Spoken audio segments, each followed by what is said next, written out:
In the quiet town of Silver Creek, a young boy named Leo wasn't like the other kids. While they played outside, Leo was in his grandfather's dusty workshop, surrounded by gears and springs. His grandfather, a brilliant clockmaker, had taught him everything. But one project remained unfinished, a clock that didn't just tell time, but could capture it. A time kit. After his grandfather passed away, the workshop became Leo's sanctuary. One rainy afternoon, he found a tarnished brass box.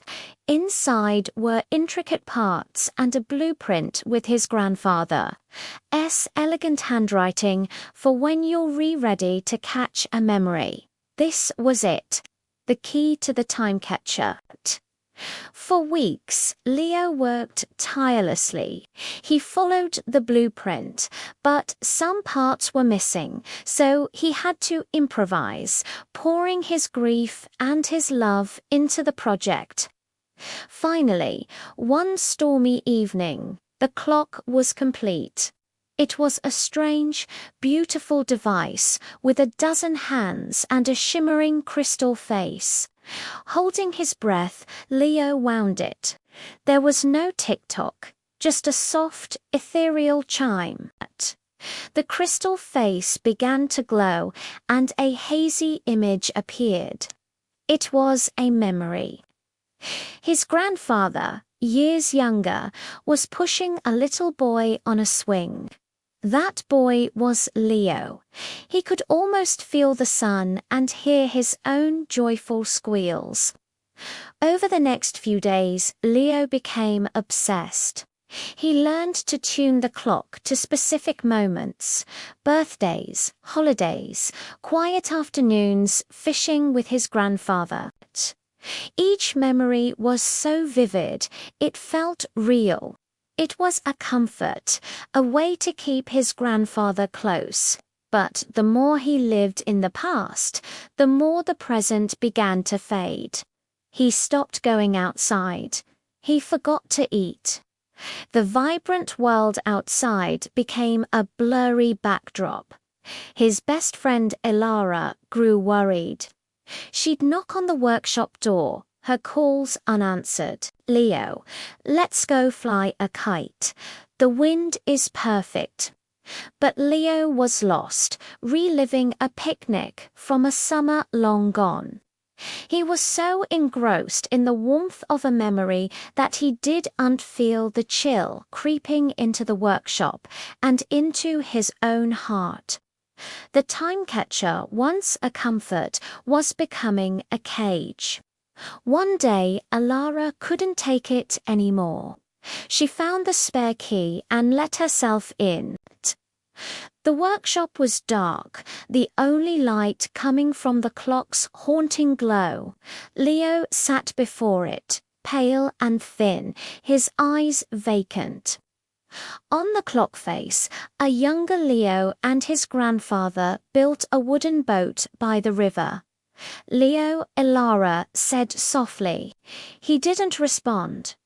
She looked closer at the clock. The edges of the memory were fraying like old film, and tiny cracks were appearing on the crystal. The chime was now a dissonant hum.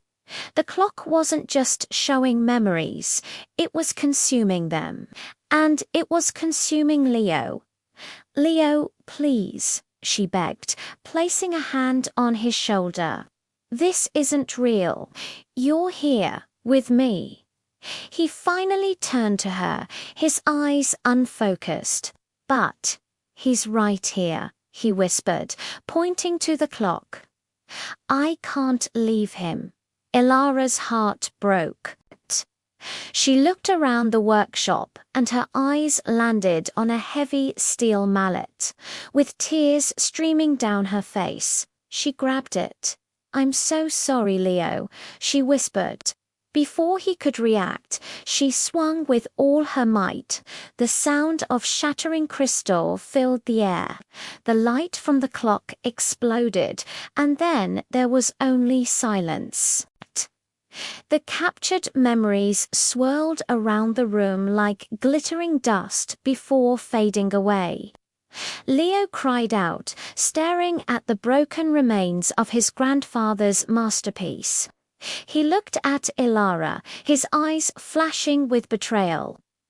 But as the silence settled, something changed. For the first time in weeks, Leo truly saw the workshop.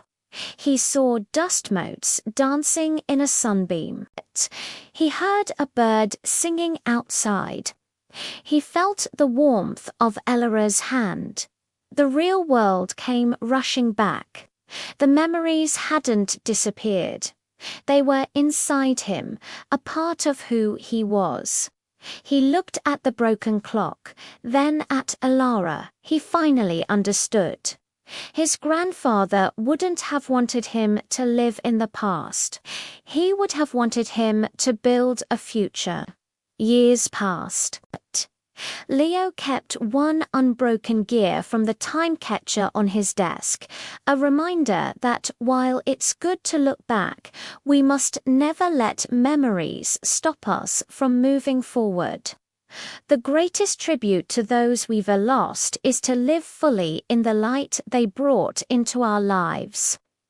Decades later, an older Leo sat in his own bright workshop, his grandchild beside him. He picked up a small, carved wooden bird. "My grandfather taught me how to make these," he said warmly. He handed it to the child. "He told me that time is like a river. You can't catch it, but you can build things that will sail on it for a long, long time." As he watched his grandchild play, a smile touched his lips. He didn't need a machine to remember. The love, the lessons, the laughter. They were all there, passed down, living on, not as captured moments, but as an endless flowing current. And that was a magic far greater than any clock could ever hold. Thanks for watching our story. If you enjoyed it, please like and subscribe for more.